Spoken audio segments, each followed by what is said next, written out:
ஆண்டவராகிய இயேசு கிறிஸ்துவின் நாமத்தினாலே மீண்டும் ஸ்பிரிச்சுவல் சயின்ஸ் இந்த நிகழ்ச்சிக்கு உங்களை அன்பாய் வரவேற்கிறோம்.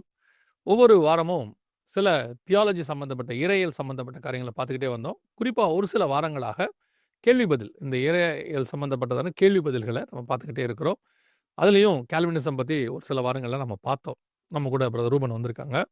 இப்போ நம்ம அவங்ககிட்ட தொடர்ச்சியாக அந்த கேள்வி பதில் கூட நம்ம கடந்து போக போகிறோம். அதுக்கு முன்னாடி எப்பவும் சொல்கிற மாதிரி தான், உங்களுடைய கேள்விகளை இந்த மின்னஞ்சல் இமெயிலுக்கோ இந்த வாட்ஸ்அப் நம்பருக்கோ நீங்கள் அனுப்புங்க. அதுக்கு தான் பதில் சொல்ல முடியும். நீங்கள் கமெண்ட்டில் போடுறதுக்கு சொல்ல முடியாது. அது மட்டுமல்ல, இந்த ப்ரோக்ராம் பிரதருடைய வாய்ஸ் ஆஃப் பைபிள் அப்படிங்கிறதான சேனல்லையும் வருது. சரி, நாம பிரதர்கிட்ட இப்போ கேள்விகள் கேட்க போகிறோம். Praise Lord brother.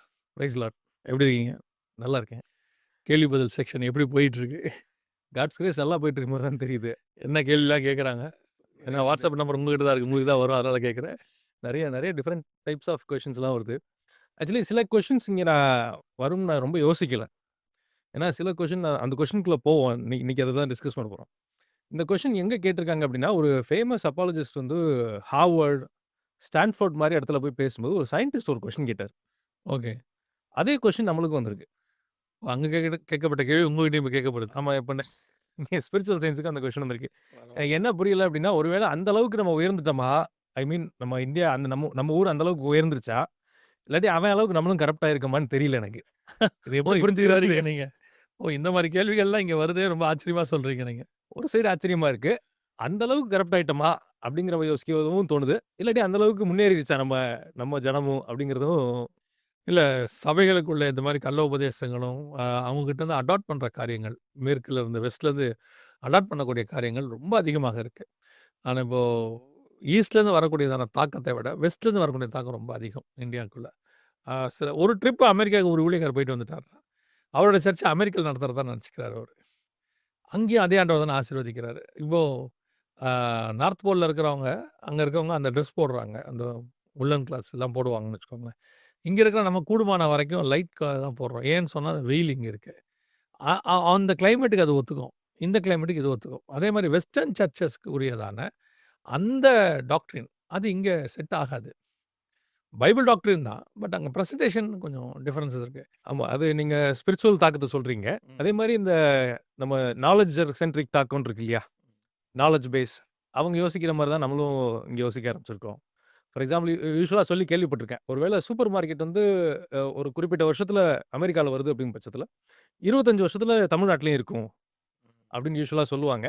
அதே மாதிரி இந்த அப்பாலஜெட்டிக்ஸ், இந்த மாதிரி ஃபெய்த்தை கொஷின் பண்ணுற விஷயங்கள், விசுவாசத்தை கேள்வி கேட்குற விஷயங்கள், அது 10 வருஷத்துக்கு முன்னாடி அங்கே நடந்துச்சுன்னா 10 வருஷம் கழிச்சு இங்கே நடக்குது. அப்படி தான் நாம இதை புரிஞ்சுக்கிறேன். பார்த்தா எனக்கு தோணுது. ட்ரான்ஸ்ஃபர் ஆகுது இங்கேயும் இல்லையா? சார், இன்றைக்கி என்ன அப்படி ஒரு கேள்வி உங்களுக்கு கேட்டிருக்காங்க? ஸோ இந்த கொஷனுக்கு போகிறதுக்கு முன்னாடி ஒரு சின்ன இன்ட்ரோடக்ஷன் கொடுத்துட்டு போகலாம். ஏன்னா இன்ட்ரோடக்ஷனுக்கும் அதுக்கும் கொஞ்சம் ரிலவன்ஸ் இருக்குது. ஒருவேளை ஒரு 10 வருஷத்துக்கு முன்னாடி என்னை ஒருத்தர் பார்த்து கேட்டிருக்காங்க, ஒரு மனுஷன்ட்ட இருக்க பெரிய ஸ்கில் எது, திறன் எது, திறமை எது அப்படின்னு கேட்டிருந்தா, யூஸ்வலாக இன்றைக்குமே நிறைய பேர் சொல்லுவாங்க, ஒருவேளை அவங்க அத்லெட்டிக்ஸாக இருக்கலாம், இல்லாட்டி வந்து நல்லா பேசுகிற எலக்வன்ஸாக இருக்கலாம், அந்த பேச்சாற்றலாக இருக்கலாம், இந்த மாதிரி பல காரியங்களை சொல்லலாம். இல்லாட்டி அவங்க வந்து சம்பாதிக்கிற அந்த திறமையாக இருக்கலாம். ஆனால் இப்போ ஒருவேளை என்னை கேட்டாங்கன்னா, இப்போ எனக்கு இருக்கிற ஒரு ஓரளவுக்கு இருக்கிற புரிதல் வச்சு நான் பார்க்கும்போது, ஒருவேளை ஒரு பெரிய ஸ்கில் ஒரு மனுஷனுக்கு எதுவாக இருக்கும் அப்படின்னு நான் சொல்லுவேன்னா, அவங்க எப்படி திங்க் பண்ணுறாங்க, எதை பிலீவ் பண்ணுறாங்க, how they think and what they believe. Okay, நான் மீதி ஸ்கில்ஸ் சொன்னேன் இல்லையா, இது எல்லாமே இதன் அடிப்படையில் தான் இருக்கும். என்ன யோசிக்கிறாங்க, என்ன நம்புகிறாங்க, எதை நம்புகிறாங்க, இதன் அடிப்படையில் தான் எல்லாம் இருக்கும். இதை பற்றி ஒரு தடவை நம்ம சயின்ஸில் ஒரு தடவை பேசியிருக்கோம்னு நினைக்கிறேன். அவங்க என்ன யோசிக்கிறாங்களோ அதன் அடிப்படையில் தான் அவங்க அவுட்புட் இருக்கும் அப்படின்னு சொல்லி. ஆமாம் இல்லையா? நீங்கள் இதை ஒன்று பேசியிருக்கிறோம் நம்ம. கரெக்ட். ஸோ இந்த 2 காம்போனண்ட்டும் சேர்ந்தது, லைக் திங்கிங், இந்த சிந்திக்கக்கூடிய ஆற்றல் ப்ளஸ் நம்பிக்கை, நம்பக்கூடிய ஆற்றல், இது 2ஐயும் சேர்ந்தது தான் நம்ம வந்து ஞானம்னு சொல்கிறோம். ஓகே. பைபிளில் நம்ம விஸ்டம்ங்கிற வேர்ட்லையும் நம்ம நீதிமொழிகளும் நிறைய இடத்துல பார்க்குறோம். சில பேர் பார்த்துருப்பீங்க, நீங்கள் நிறைய நாலேஜ் நிறைய இருக்கும், நீங்கள் எதை கேட்டிங்கனாலும் பேசுவாங்க. ஆனால் ஒரே ஒரு காரியத்தை கூட அவங்களுக்கால செய்ய முடியாது. ஓகே. நல்ல நாலேஜபிளாக இருப்பாங்க. Knowing something is call knowledge நம்ம யூஸ்வலாக சொல்கிறோம். நல்ல நாலேஜபிளாக இருப்பாங்க, ஆனால் ஒரே ஒரு காரியத்தை கூட அவங்களால திறன்பட செய்யவே முடியாது. அவங்களுக்கு அறிவாற்றல் இதெல்லாம் இருக்கும் பட்சத்தில் இந்த ஞானம் இல்லாததுனால அவங்களால எதுவுமே செய்ய முடியாது. நான் பைபிளில் படித்து ரொம்ப ஆச்சரியப்பட்ட விஷயம், நிறைய பேர் யூஸ்வலாக நான் இதுக்கு முன்னாடி இதை ஒரு டைம் சொல்லியிருக்கேன். இப்போ கணக்கு பரீட்சைக்கு போகிறதுக்கு முன்னாடி பிள்ளைக்கு தலைமையில் கை வச்சு ஜெபம் பண்ணுற ஒரே விஷயம், பாரபட்சம் இல்லாமல் அட்லீஸ்ட் 90% கிறிஸ்தவங்க சாலமோனை சொல்லி தான் ஜெபம் பண்ணுவாங்க. சாலமோனுக்கு கொடுத்த ஞானம் இருக்கட்டும், அறிவு இருக்கட்டும் என் பிள்ளைக்கு. ஆமாம். ஆனா சாலமோன் அறிவை கேட்டாரா? இப்ப நம்ம புரிஞ்சுக்கிற மாரி எனக்கு வந்து 100 ஜிபி டேட்டா என் மண்டைக்குள்ள இருக்கணும். அவ்ளோ விஷயம் எனக்கு தெரிஞ்சிருக்குன்னு கேட்டாருன்னா, அத கேட்கவே இல்ல. நான் வாசிக்கிறேன் பாருங்களேன். 1 ராஜாக்கள் 3:9 ஆகையால் உமது ஜனங்களை நியாயம் விசாரிக்கவும், நன்மை தீமை இன்னதென்று வகையறுக்கவும், அடியேனுக்கு ஞானமுள்ள இருதயத்தை தந்தருளும். அவர் ஆக்சுவலி ஞானத்த கேட்டாருன்றே போடல. ஞானமுள்ள இருதயம். இந்த திங்கிங் அண்ட் பிலீவிங் இது அந்த இருதயம் சம்மந்தப்பட்டது. ம். இந்த 2 காம்போனன்ட்டும் சேர்ந்தது தான் ஞானமுள்ள இருதயம். ஓகே. இதுதான் ஆண்டவர் நம்மளுக்கு குடுக்கணும்னு இருக்காரு. ஆனா நம்ம திங்கிங்கே தப்பா இருக்கு. எத திங்க் பண்ணோமோ தப்பான விஷயத்த நம்பிட்டும் இருக்கிறோம் நம்ம. இல்லையா? கரெக்ட். ஓகே. ஸோ ஒரு ஒரு பெரிய ஒரு பில்லியனர் இந்தியன் பில்லியனர் பேசுறத கேட்கறதுக்கு ஒரு டைம் ஒரு ஆப்பர்ச்சுனிட்டி கிடைச்சுச்சு. அவர் என்ன சொல்றாரு அப்படின்னா, இருக்கிறதுலயே ஒரு ஒரு ஒரு பிசினஸ் மேனுக்கு இருக்க வேண்டிய ஒரு குறிப்பிட்ட விஷயம் என்ன அப்படின்னு கேட்டீங்கன்னா, ஒரு கிளாரிட்டி இன் தாட்ஸ். ஓகே. சிந்தனையில எத செய்யணும், எத செய்யக்கூடாது. இது ரொம்ப ரொம்ப முக்கியம் நான் பார்க்குறேன். ஏன்னா, இது ஸ்பிரிச்சுவலாவும் ஒருத்தர் எடுத்துக்கலாம். இல்லாட்டி செக்யூலராவும் எடுத்துக்கலாம். ஸ்பிரிச்சுவலுக்கும் இது அப்ளிகபிள் ஆகும். அதே மாரி அவங்க செக்யூலர் பண்ற வேலைகளுக்கும் அப்ளிகபிள் ஆகும். செக்குலர் ஃபீல்ட்ல இருந்திருக்கேன். அப்போ அந்த சினி ஃபீல்ட்ல இருக்கும்போது, அவங்க என்ன எடுக்க போறாங்கன்றத பேப்பர் ஒர்க் ஃபர்ஸ்ட் பண்ணிருவாங்க. இப்போ அவர் இப்படி திரும்புறாரு, அவர் பார்க்குறாரு, சிரிக்கிறாரு, அந்த நேரத்தில ஒரு பறவை பறக்குது அப்படிங்கிறது எல்லாமே பேப்பர்ல இருக்கும். அவங்க அவங்க எடுக்க போறத முதல்ல தெளிவா இருக்கணும். நான் என்ன எடுக்க போறேன்றத. அத பேப்பர்ல வச்சிருப்பாங்க. இத அப்படியே போய் எடுத்துட்டு வருவாங்க. அதான் நான் நினைக்கிறேன். நீங்க சொல்றது வந்துட்டு அவங்க எடுக்க போற வேலையில அவங்க செய்ய போற வேலைய பத்தி அவங்களுக்கு ஒரு தெளிவு இருக்கணும் முதல்ல. தெளிவு இருக்கணும். அது தெளிவுல ஒரு பகுதி பார்த்தீங்கன்னா, எத செய்யணும்னு தெரியும்போது, எத செய்யக்கூடாதுன்றும் தெரியணும். ஓகே. ஃபார் எக்ஸாம்பிள் நான் இப்போ ஒரு மினிஸ்ட்ரி பண்றேன் அப்படிங்கிற பட்சத்தில், எந்த மினிஸ்ட்ரி நான் பண்ணக்கூடாதுங்கிறத எனக்கு தெரிஞ்சிருக்கணும். ஓகே.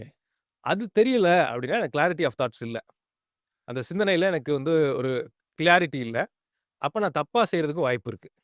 பில்லிகிரஹாம் ஐயாவுடைய சக்சஸ் உங்களுக்கு தெரியும். கர்த்தர் அவர வல்லமையா எடுத்து பயன்படுத்தினாரு. அவரோட சக்சஸ்க்கு நான் பார்க்குறது நான் படிச்சது அதில ஒண்ணு என்ன அப்படின்னா, பில்லிகிரஹாம் ஐயாவுக்கு கர்த்தர் வந்து லேக்ஸ் அண்ட் லேக்ஸ் ஆஃப் சோல்ஸ வந்து குடுத்தாரு. மாற்று கருத்தே கிடையாது. ஆனா ஒருத்தர் ஹீலிங்க்கு ஜெபம் பண்ண வந்தாலும் பண்ண மாட்டாரு. ஒருத்தர் வந்தாங்க அந்த மாரி ஒரு ஃபேமிலி வந்தபோது, அவர் சொன்ன வார்த்தை, "எனக்கு இந்த வரம் இல்ல." என் பிரதர் ஒருத்தர் இருக்கிறார் ஓரல் ராபர்ட்சன் சொல்லி. அவருக்கு இருக்கு. நீங்க அவர்ட்ட போய் ஜெபம் பண்ணுங்க. அப்படின்னு சொல்லி அனுப்புனார்.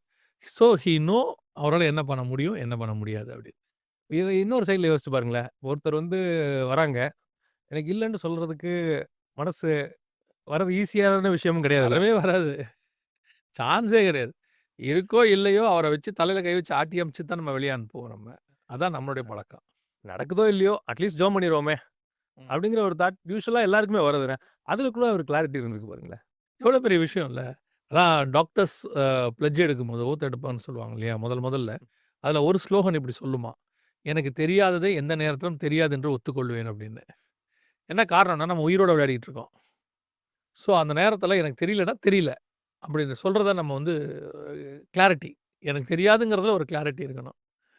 அது எனக்கு ஆண்டவர் ஒரு விஷயத்தில சொல்லிக் குடுத்தாரு. யாராவது டவுட் கேட்குறாங்க. உனக்கு தெரியலன்னு சொல்லிரு. தெரியாத விஷயத்த நீ என்ன பண்ணிறாத. உன் இஷ்டத்துக்கு ஒரு இன்டர்பிரேஷன் குடுத்துறாத. அது ராங்கா போயிடும் அப்படிம்பாரு. ஐ திங்க் அது ஒரு லெவல் ஆஃப் மெச்சூரிட்டியா நான் பார்க்குறேன். தெரியலன்னு சொல்றதுக்கு ஒரு தைரியம் வேணும்ல. ஒருத்தர் யோசிக்கும். "பிரதர் உங்களுக்கே தெரியலையா?" அப்படின்னு நீங்க யோசிக்காம இருக்கிறது அது ஒரு தாட் இருக்கு ஆமா. இல்லையா? அதுதான் அதில உள்ள பெரிய பிரச்சனையே. அவங்க என்ன நினைப்பாங்க? ஏது நினைப்பாங்கன்னு. நம்ம கர்த்தர் என்ன நினைப்பாருன்னு பார்க்கணும்.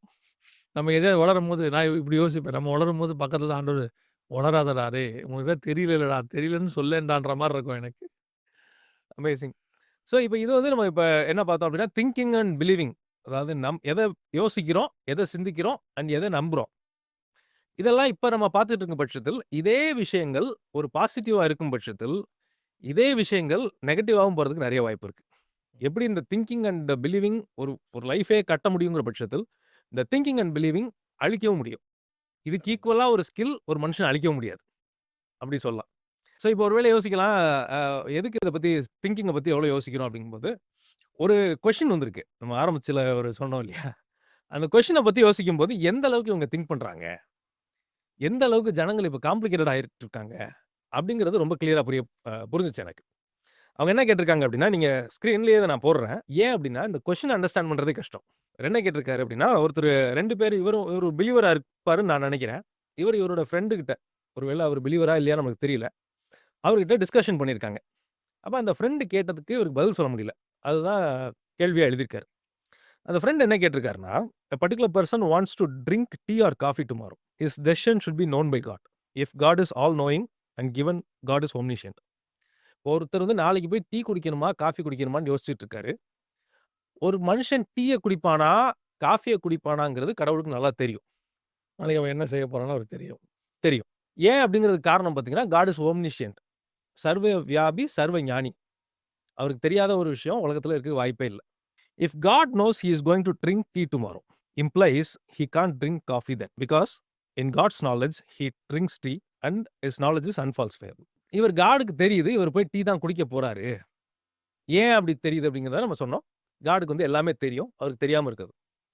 காடுக்கு டீ தான் இவர் குடிக்க போறாருன்னு தெரிஞ்ச பட்சத்தில், இந்த மனுஷன் போய் காஃபி குடிக்கிறதுக்கு வாய்ப்பே இல்ல. அதான் காடுக்கு தெரிஞ்சிருச்சு அவர் டீ குடிக்க போறாருன்னு. ஆமா. அப்படின்னா, இது 2ம் உண்மையா இருக்க பட்சத்தில், hence he lost his choice of drinking coffee right. அப்ப அவரால காஃபி குடிக்கிறதுக்கு வாய்ப்பு இல்லாம போயிடுது. இப்ப இவர் என்ன கொஸ்டின் கேட்கிறாரு அப்படின்னா, நீங்க வந்து ஹியூமன் அட்டானமி, ஹியூமன் வில் இதெல்லாம் சொல்றீங்க. இப்ப இவர் காஃபியே நினைச்சாலும் குடிக்க முடியாதுல்ல. கடவுள் நினைக்கிறதுக்கு மாறி ஒரு டீக்கு பதிலா காஃபி குடிக்க முடியுமா? அப்ப காட் எப்படி ரைட்சஸ்ன்னு நீங்க சொல்றீங்க? இவருடைய வில்லையே புடுங்கிடுறாரே. இவருக்கு சாய்ஸ்ங்கிற டெசிஷன் மேக்கிங்கே எடுத்துடுறாரே. அப்படின்னு ஒருத்தர் கேட்டிருக்காரு. நல்ல கேள்வி. யோசிச்சு கேட்டிருக்காரு. நீங்க சொன்ன மாரி தான். அமெரிக்கால கேட்க வேண்டிய கேள்விகள்லாம் இப்ப இங்கேயும் கேட்க ஆரம்பிச்சாச்சு. ஆமா. இது நம்ம கேட்கும்போது ஒரு விஷயம், ஒருவேளை ஒரு ப்ரீச்சர் இருக்காரு, இல்லாட்டி யூத் கிட்ட மினிஸ்ட்ரி பண்றவங்க இருக்காங்கன்னா, அவங்க கிட்ட நம்ம ஒரு விஷயம் சொல்ல விரும்புறேன். என்னன்னா, இப்படிப்பட்ட ஜனங்களும் இவங்க சந்திக்கிற இடத்துல இருப்பாங்க. நம்ம புரிஞ்சுக்கக்கூடாது. சர்ச்சுக்கு வராங்கன்னா, 100 பேர் சர்ச்சுக்கு வராங்கன்னா, 100 பேருமே 100% காட பிலீவ் பண்றவங்களா இருக்கணும்னு அவசியம் இல்ல. இருக்கவும் மாட்டாங்க. கரெக்ட். அஃப்கோர்ஸ் நம்ம சர்ச்ல என்ன பேசுவோம்னா, எல்லாரையுமே பிலீவர்ஸா, எல்லாரையுமே விசுவாசிகளா அஸ்யூம் பண்ணி தான் நம்ம பேசுவோம். அதுல மாற்று கருத்தே இல்ல. ஆனா, அதுல ஒரு 10 பேர் இந்த மாரி இருப்பாங்க. அது இல்லாம இருக்க வாய்ப்பே கிடையாது. ஸோ, ஒருவேளை இப்ப யோசிக்கலாம். என்ன கொஸ்டின் கேட்பாங்கன்னா, இதெல்லாம் சொல்லி தான் ஒருத்தர நம்ப வைக்கணுமா? அப்படின்னு கேட்கும்போது அப்படி கிடையாது. காட் இவங்கள மாரி ஆட்கள்ட்டயும் ஈகோ பார்க்கறதில்ல. இவர மாரி ஆளுங்களும் வேணும்னு தான் நினைக்கிறாரு. ஆண்டவர் எல்லாரையும் நேசிக்கிறாரு. எல்லாரும் வேணும்னு விரும்புறாரு. ஒருவேளை அவர் அப்படி நேசிக்காம இருந்தா நான் வந்திருக்க வாய்ப்பில்ல. ஓ! நீங்களும் இந்த மாரி கேள்வி கேட்டவர் தான்றீங்களா? இதுக்கு ஈக்குவலா கேட்கிறேனோ இல்லையோ, இது மாரி கேட்பேன் நானு. ஓகே. ஸோ, ஒரு ஃபேமஸ் அப்பாலஜிஸ்ட் சொன்னது ஞாபகம் எனக்கு வருது. ஒருவேளை ஒரு யூத் மினிஸ்ட்ரி பண்றாங்களோ, இல்லாட்டி கிட்ஸ் கிட்ட மினிஸ்ட்ரி பண்றாங்களோ, அந்த குழந்தைங்க வந்து கொஸ்டின் கேட்குறாங்க. அவங்க கேட்கும்போது, அவர் என்ன சொல்றாரு அப்படின்னா, before understanding the question, understand the questionnaire. அவங்க கொஸ்டின் கேட்குறாங்கங்கிற கேள்விய அண்டர்ஸ்டாண்ட் பண்றத விட, எதனால அவங்க கேட்குறாங்க? எந்த காரணம், எந்த எந்த விஷயம் அவங்க மனச பாதிச்சிருக்கு? இந்த விஷயங்கள்லாம் புரிஞ்சுக்கிட்டா, அந்த கொஸ்டின் கேட்கிறவர நம்ம அண்டர்ஸ்டாண்ட் பண்ணிக்கலாம். அதற்கு ஏற்றவாறு பரிசுத்த ஆவியானவருடைய துணையோட நம்ம பதில் சொல்லலாம் அப்படிங்கிறாரு. முதல்ல அந்த கேள்வி கேட்கப்பட்ட சூழ்நிலைய புரிஞ்சுக்கணும். எதனால அவர் இப்படி கேட்டாருன்னு. அவர சில நேரத்துல அந்த கேள்வி கேட்கிறவர் இந்த மாரி கேள்வி கேட்டோம்னா ஒரு கோவம் வந்துரும் நமக்கு. "ஏன் இப்படி ஒரு கேள்வி கேட்கிற?" அப்படின்னு விட்டுருவோம். ஆனா, அவர் என்ன சொல்றாருன்னா, கேள்வி கேட்கிறவரோட சூழ்நிலைய பாரு. ஏன் கேட்டார்ன்னு பாரு. அத புரிஞ்சுக்கிட்டா நம்ம எஃபெக்டிவா மினிஸ்ட்ரி பண்ணலாம் அப்படிங்கிற ஒரு தாட். ஓகே. எதுக்கு சொல்றோம் அப்படின்னா, நம்ம இந்த புரோகிராம் ஸ்டார்ட் பண்ணும்போதே சொன்னோம். எப்படி போய் நம்மளுடைய ஃபெய்த்த போய் அடுத்தவங்களுக்கு ஷேர் பண்றதுங்கிறது ஒரு சின்ன ஒரு பீஸ் இதுல எப்பவுமே இருக்கும் அப்படிங்கிற மாரி பேசினோம். ஸோ, இதெல்லாம் ஒரு சின்ன சின்ன பாயிண்ட்ஸ். அத நம்ம புரிஞ்சுட்டு பண்ணும்போது இன்னும் கொஞ்சம் எஃபெக்டிவா, கடவுள் துணை இல்லாம நம்ம செய்ய முடியாது. ஆனா, இந்த மாரி விஷயங்கள்லாம் தெரிஞ்சுக்கும்போது இன்னும் கொஞ்சம் எஃபெக்டிவா பண்ணலாங்கிறது என்னுடைய தாட். சரி, இப்ப இந்த கொஸ்டினுக்கு ஆன்சர் சொல்லணும். இந்த நபர் நாளைக்கு போய் டீ தான் குடிக்க போறாருன்னு கடவுளுக்கு தெரியும் பட்சத்தில், அவரு காஃபி குடிக்க வாய்ப்பில்ல. ஏன்னா, கடவுளுக்கு தெரியறதுக்கு மாறி நடக்கிறதுக்கு சான்ஸ் இல்ல அப்படின்னு இவர் சொல்றாரு. அப்ப இவருடைய சித்தத்த எப்படி நம்ம புரிஞ்சுக்கிறது? சுய ஆட்சின்னு நீங்க சொல்றீங்க. செல்ஃப் வில்ன்னு சொல்றீங்க. அட்டானமின்னு சொல்றீங்க.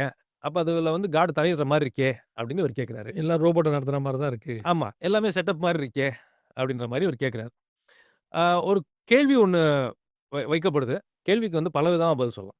ஒரு சில கேள்விக்கு நம்ம வந்து ஆன்சர் சொல்லணும். இது ஒரு விதம். டைப் நம்பர் 2 வந்து பார்த்தீங்கன்னா, கேள்வி கேட்கும்போது அந்த கேள்விய கரெக்ட்டா எக்ஸ்ப்ளைன் பண்ணோம்னாலே ஆன்சர் புரிஞ்சிரும். அப்படி ஒரு சில மாரி கொஸ்டின்ஸ் இருக்கு. கேட்கிற கேள்வி புரியாம கேட்டிருப்பாங்க. அத கேட்டாலே அவங்களுக்கு புரிஞ்சிரும் அது என்னன்ட்டு. கேள்விய கரெக்ட்டா எக்ஸ்ப்ளைன் பண்ணோம்னா புரிஞ்சிரும். 3வது ஒரு ஒரு ஆப்ஷன் இருக்கு. என்ன அப்படின்னா, சில கேள்விகளுக்கு எப்படி கேள்வி கேட்கணும்னு சொல்லிக் குடுக்கணும். அவங்களுக்கு கேட்கவே தெரியல. கொஸ்டினே தப்பா கேட்பாங்க. ஓகே. ஃபார் எக்ஸாம்பிள் ஒரு சயன்டிஃபிக் எக்ஸாம்பிள் சொல்லணும் அப்படின்னு பார்த்தீங்கன்னா, மாஸ் நிறைன்னு ஒண்ணு சொல்றோம். நிறையோட மெஷரிங் அளவு பார்த்தீங்கன்னா, அதுதான் நம்ம கிலோ, கிராமு இல்லாட்டி டன் இந்த மாரிலாம் சொல்றோம். அதே மாரி லைட் இருக்கு. அந்த லைட் இருக்குன்னா, லைட்டோடைய இன்டென்சிட்டி, லைட்டோடைய அவுட்புட்ட மெஷர் பண்றதுக்கு ஒரு வேல்யூ இருக்கு. அது யூனிட் இருக்கு. அது லூமென்ஸ்ன்னு சொல்லுவாங்க. 1000 லூமென்ஸ், 2000 லூமென்ஸ் இந்த லைட் அப்படிங்கிற மாரி சொல்லுவாங்க. ஒருத்தர் கேட்குறாரு, லைட்டுக்கு வந்து எடைய சொல்லுங்க. அப்படின்னு கேட்டா நம்ம என்ன சொல்லுவோம் அப்படின்னா, எடை கிடையாதுங்க அதுக்கு. லைட்டுக்கு வந்து லூமென்ஸ்ன்னு ஒரு யூனிட் இருக்கு. எத்தன லூமென்ஸ் தான் கேட்கணும். லைட்ட வந்து எடை போட முடியாது. அதுக்கு நீங்க கிலோகிராம் அப்ளை பண்ணி பார்க்க முடியாதுன்னு என்ன கொஸ்டின் கேட்கணுங்கிறத அவருக்கு சொல்லுவோம். இந்த கேள்வியில இந்த மிஸ்டேக் இருக்கு. இப்படி கேளுங்க அப்படின்னு சொல்லிக் கொடுக்க வேண்டியிருக்கு. ஆமா. என்ன மாரி கொஸ்டின் கேட்கணும் அப்படிங்கிறத சொல்லும். இப்ப இவரு என்ன கொஸ்டின் கேட்டிருக்காரு அப்படின்னா, காடுக்கு தெரிஞ்சதுனால மாத்த முடியாதுல்ல. அது சரியான கேள்வி கிடையாது. இவர் கேட்க வேண்டிய கரெக்ட்டான கொஸ்டின் என்னன்னா, காடுக்கு தெரிஞ்சதுனால தான் இவன் டீ குடிச்சானா? இல்லாட்டி இவரு டீ குடிச்சது காடுக்கு தெரிஞ்சுச்சா? சரி. என்ன நம்ம புரிஞ்சுக்கணும்னா, காடுக்கு தெரிஞ்சதுனால அவர் தலைவிதி மாரி எழுதப்பட்டு இவன் போய் டீ குடிக்கல. ஆனா இவன் டீ குடிப்பாங்கிறது காடுக்கு தெரியும். Because he is God. அதாவது நான் புரிஞ்சுக்கிட்டத நான் சொல்றேன். காட நம்ம ஆங்கிள்ல இருந்து பார்த்து புரிஞ்சுக்கிறத விட, காடோட ஆங்கிள்ல இருந்து பார்த்து புரிஞ்சா மட்டும் தான் சரியா புரியுது அவருக்கு. நம்ம நமக்கு ஒரு எக்ஸ்பீரியன்ஸோ இல்ல நம்ம ஒரு அளவு வச்சிருக்கோம். இப்ப சொன்ன மாரி கிலோ, வாட். இதுலேருந்து நம்ம காட பார்க்கறதுனால, நமக்கு அது கிலோ வாட்டாவே அவரு எக்ஸ்பிரஸ் ஆகுறாரு நமக்கு. ஆனா அவரு வேற டைமென்ஷன்ல இருக்காரு. அது நம்ம அந்த டைமென்ஷன்ல போய் பார்த்தா தான் அது என்னன்னு நமக்கு தெரியும்னு நெனைக்கிறேன். ஆமா. இது எப்படின்னா, இத தான் நம்ம மேத்தமேட்டிக்கலா கரெக்ட்ன்னு நம்ம சொல்றோம். இப்ப நெறைய எபிசோட்ஸ்ல நம்ம என்ன சொல்லியிருப்போம்னா, மேத்தமேட்டிக்கலா அவன் கேட்கறது கரெக்ட். மேத்தமேட்டிக்கலா கரெக்ட்ன்னா என்னங்கிறத நம்ம நெக்ஸ்ட் எபிசோட இன்ட்ரோடக்ஷன்லயே நம்ம பார்ப்போம். ம். இதுல என்ன அவர் கேட்கிறாருன்னா, அவர் மேத்தமேட்டிக்கலா ஹியூமன் லாஜிக் படி கரெக்ட். ஆனா, இவர் ஸ்பிரிச்சுவல் ஆங்கிள்ன்னு பார்த்தீங்கன்னா, அது தப்பு. கேள்வியே தப்பு. ஓகே. கேள்வி அவர் என்ன கேட்கணும் அப்படின்னா, அவருக்கு டீங்கிறது குடிப்பாங்கிறது தெரிஞ்சதுனால இவன் குடிச்சானான்னு கேட்டா டெஃபினட்டா கிடையாது. ஏன்னா 100% ஹியூமன் வில்குள்ள ஒரு சில ஜட்ஜ்மென்ட் கண்டிஷன்ஸ தவிர, லாஸ்ட் எபிசோட்ல பார்த்தோம் இல்லையா? அந்த கண்டிஷன்ஸ தவிர, காட் வந்து ஒரு மனுஷனுடைய அட்டானமி, சுயாட்சிக்குள்ள தலையிடவே மாட்டாரு. எஸ். அப்ப இது தலைவிதி மாரி புரிஞ்சுக்கிறதான்னு கேட்டா, அது வந்து 100% பிப்ளிக்கலி தப்பு. ஓகே. காட் எல்லாத்தையுமே செட் பண்ணி வச்சுட்டு, ஒரு மிஷின இயக்குற மாரி, ஒரு டைரக்டர் வந்து ஒரு ஒரு ஒரு என்ன சொல்றது? ஒரு ஒரு ஒரு ஆக்டிங் க்ரூவ நடத்துற மாரி நடத்தியிருந்தா, அட்டானமி வில் பிகம் ஆப்சொலேட். அந்த தன்னாட்சிங்கிறதுக்கு மீனிங்கே இல்லாம போயிடும். ஓகே. இந்த தலைவிதிங்கிற ஒரு கான்செப்ட் பிப்ளிக்கல் கான்செப்ட்டே கிடையாது. பிப்ளிக்கல் தியாலஜி படி எல்லாமே அவர் எழுதி வச்சுட்டாரு. அததான் இவன் செய்வான். இதிலிருந்து இவன் என்ன இது வந்து காம்ப்ளிகேட்டடா ஒருத்தர் கேட்கிறாரு. சிம்பிளா என்ன கேட்பாங்க அப்படின்னு சொன்னா, ஒரு ஒரு ஊருக்கு ஒரு பையன் போயிருப்பான். இல்லாட்டி ஒரு பொண்ணு போயிருக்கும். அங்க ஏதோ ஒரு தவறு நடக்கும். இவர் வந்து பாவத்துல விழுந்திருப்பாரு. ஏதோ ஒண்ணு பண்ணியிருப்பாரு. இவங்க வந்துட்டு என்ன கேட்பாங்க அப்படின்னா, நான் அந்த ஊருக்கு போனா தப்பு செய்வேன்னு தெரியும்ல. காட் தடுத்திருக்கணும்ல. விட்டத விடாம இருந்தா நான் பண்ணியிருக்கவே மாட்டேன்ல. அவர் அலோவ் பண்ணதுனால நான் பாவம் பண்ணிட்டேன். ஆ இதுவும் அதுவும் ஒரே ஒரு கொஸ்டின் தான். இப்ப இவன் வந்து இவன் லெவலுக்கு கேட்கிறான். இவன் வந்து இவன் லெவலுக்கு கேட்கிறான். இது 2ம் ஒண்ணு தான். நீர் கொடுத்த சிறியானவள் என்று புசி கொடுத்தாள். அந்த ஆளுக்கு வந்துடுச்சு. ஸோ இப்ப இத எப்படி புரிஞ்சுக்கிறதுன்னு பார்த்தீங்கன்னா, ஒரு ஊருக்கு போம்போது ஒரு பாவம் செய்யணுங்கிற தோன்ற மாரி இருக்கு. அப்ப காட் கிட்ட இவன் வந்து உதவி கேட்டிருந்தா டெஃபினட்டா ஹெல்ப் பண்ணியிருப்பாரு.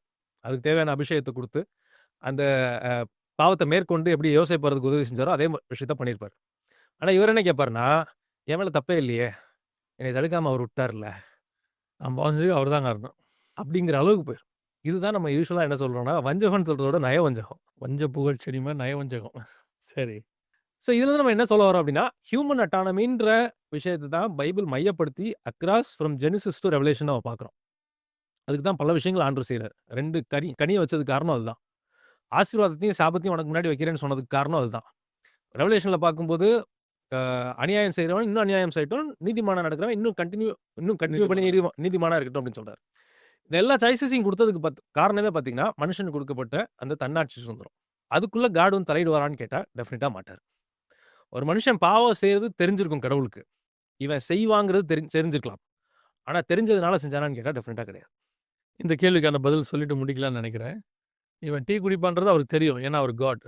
ஆனா அவன் டீ குடிக்கிறதும், காஃபி குடிக்கிறதும் அவன் சாய்ஸ். அவர் காஃபி குடிக்க போனா அவர் தடுக்க போறதில்ல. டீ குடிக்க போறதில்ல, டீ குடின்னு சொல்லி கட்டாயப்படுத்த போறதும் இல்ல. அவன் சுயாட்சியில அவர் தலையிட போறதில்ல. ஆனா அவர் காடா இருக்கிறதுனால இவன் இதான் செய்ய போறான்னு தெரியும். இவர் அவன கட்டாயப்படுத்தல. ஆனா அவன் செய்யறது அவருக்கு தெரியும். இத ஒரு ஸ்பிரிச்சுவல் சென்ஸோட நம்ம அண்டர்ஸ்டாண்ட் பண்ணிட்டோம்னா கரெக்ட்டா புரிஞ்சுக்குவாங்க. ஆனா இத நம்ம ஹியூமன் மைண்ட்ல இருந்து புரிஞ்சுக்கணும்னு நெனச்சு, இதுல போட்டு இவங்க மண்டைய சுத்த ஆரம்பிச்சாங்க அப்படின்னா, வழி விலகி போறது 100% சான்ஸ் இருக்கு. எந்த ஒரு வீழ்ச்சிக்கும், விழுகைக்கும் அல்லது ஒரு தடுமாற்றத்திற்கும் கர்த்தர் சோதிக்கிறவர் அல்ல. அவர தம்பி அழகா எனக்கு சொன்னாரு. டெஸ்டிங்க்கும், டெம்ப்டேஷனுக்கும் உள்ள டிஃபரன்ஸ். காட் டெஸ்டிங் அலோவ் பண்றாரு. ஆனா டெம்ப்டேஷன் அலோவ் பண்றதில்ல. டெஸ்டிங் உயர்வுக்கான வழி. டெம்ப்டேஷன் விழுகைக்கான வழி.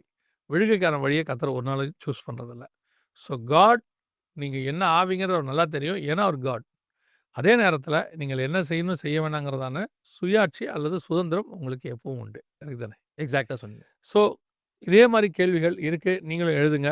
ஆ சகோதரனும் நானும் பரிசுத்த ஆவியான துணையோடு கூட அத பத்தி சொல்ல விரும்புகிறோம். ஆ நான் ஏற்கனவே சொன்ன மாரி தான் இந்த மின்னஞ்சல், வாட்ஸ்அப் நம்பருக்கு கேள்விகள அனுப்புங்க. எங்களுடைய ஊழியங்களுக்காக ஜெபிக்க மறக்காதிருங்கள். அது ரொம்ப இம்பார்ட்டன்ட். நாங்க உங்ககிட்ட எப்பவும் கேட்கறது ஒண்ணு மட்டும் தான். ஜெபிக்க மறக்காதிருங்கள். கர்த்தருக்கு சித்தமானால் வருகை தாமதிக்குமானால் மீண்டும் உங்களை சந்திக்கிறோம். God bless you.